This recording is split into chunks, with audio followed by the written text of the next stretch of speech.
Bacaan dari Kisah Para Rasul. Dalam perjalanannya, Paulus sampai di Antiokhia di Pisidia, di rumah ibadat Yahudi. Di sana Paulus berkata, "Hai saudara-saudaraku, baik yang termasuk keturunan Abraham maupun yang takut akan Allah, kabar keselamatan sudah disampaikan kepada kita. Sebab penduduk Yerusalem dan pemimpin-pemimpinnya tidak mengakui Yesus. Dengan menjatuhkan hukuman mati atas Yesus, mereka menggenapi perkataan nabi-nabi yang dibacakan setiap hari Sabat. Dan meskipun mereka tidak menemukan sesuatu yang dapat menjadi alasan untuk hukuman mati, namun mereka telah meminta kepada Pilatus supaya Yesus dibunuh. Dan setelah mereka menggenapi segala sesuatu yang ada tertulis tentang Dia, mereka menurunkan Dia dari kayu salib, lalu membaringkannya di dalam kubur. Tetapi Allah membangkitkan Yesus dari antara orang mati, dan selama beberapa waktu Ia menampakkan diri kepada mereka yang mengikuti Dia dari Galilea ke Yerusalem. Mereka itulah yang sekarang menjadi saksinya bagi umat ini. Dan kami sekarang memberitakan kabar kesukaan kepada kamu, yaitu bahwa janji yang diberikan kepada nenek moyang kita telah digenapi Allah kepada kita, keturunan mereka, dengan membangkitkan Yesus, seperti yang ada tertulis dalam Mazmur kedua. Anakulah engkau, pada hari ini engkau telah kuperanakan. Demikianlah sabda Tuhan. Syukur kepada Allah. Anakulah engkau, pada hari ini engkau telah kuperanakan. Anakulah engkau, pada hari ini engkau telah kuperanakan. Akulah yang telah melantik rajaku di Sion, gunungku yang kudus. Aku mau menceritakan tentang ketetapan Tuhan. Ia berkata kepadaku, "Anakulah engkau, pada hari ini engkau telah kuperanakan." Anakulah engkau, pada hari ini engkau telah kuperanakan. Mintalah kepadaku, maka bangsa-bangsa akan kuberikan kepadamu menjadi milik pusakamu, dan ujung bumi menjadi kepunyaanmu. Engkau akan meremukkan mereka dengan gada besi, dan memecahkan mereka seperti tembikar tukang periuk. Anakulah engkau, pada hari ini engkau telah kuperanakan. Oleh sebab itu, hai raja-raja, bertindaklah bijaksana, terimalah pengajaran, hai para hakim dunia.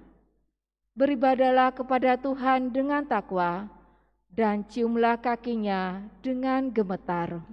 Anakulah engkau, pada hari ini engkau telah kuperanakan.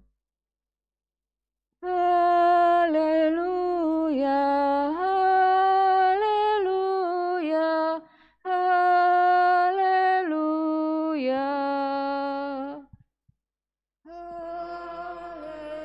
Haleluya, haleluya,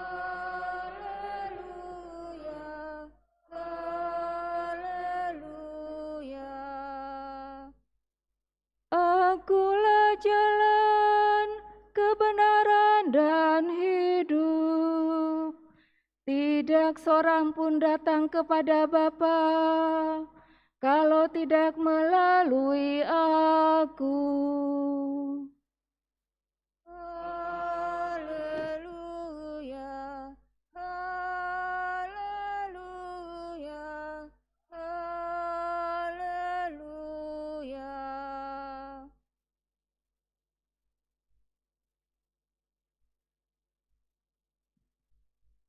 Tuhan bersamamu.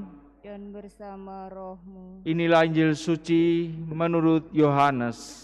Dimuliakanlah Tuhan. Dalam amanat perpisahannya, Yesus berkata kepada murid-muridnya, "Janganlah gelisah hatimu. Percayalah kepada Allah. Percayalah juga kepadaku. Di rumah Bapakku banyak tempat tinggal. Jika tidak demikian, tentu aku sudah mengatakannya kepadamu. Sebab aku pergi ke sana untuk menyediakan tempat bagimu. Aku akan datang kembali dan membawa kamu ke tempatku, supaya di tempat aku berada, kamu pun berada. Dan kemana aku pergi, kamu tahu jalan ke sana." Kata Thomas kepadanya, "Tuhan, kami tidak tahu kemana Engkau pergi. Jadi bagaimana kami tahu jalan ke sana?" Kata Yesus kepadanya, "Akulah jalan, kebenaran, dan hidup. Tidak seorang pun dapat datang kepada Bapa kalau tidak melalui Aku." Demikianlah sabda Tuhan. Terpujilah Kristus. Janganlah gelisah hatimu. Percayalah kepada Allah. Percayalah juga kepadaku.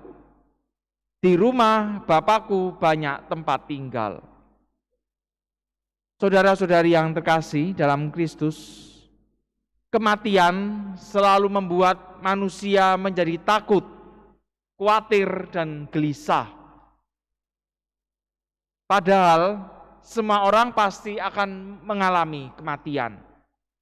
Lalu kemudian muncul banyak spekulasi, pemikiran mengenai bagaimana hidup setelah kematian.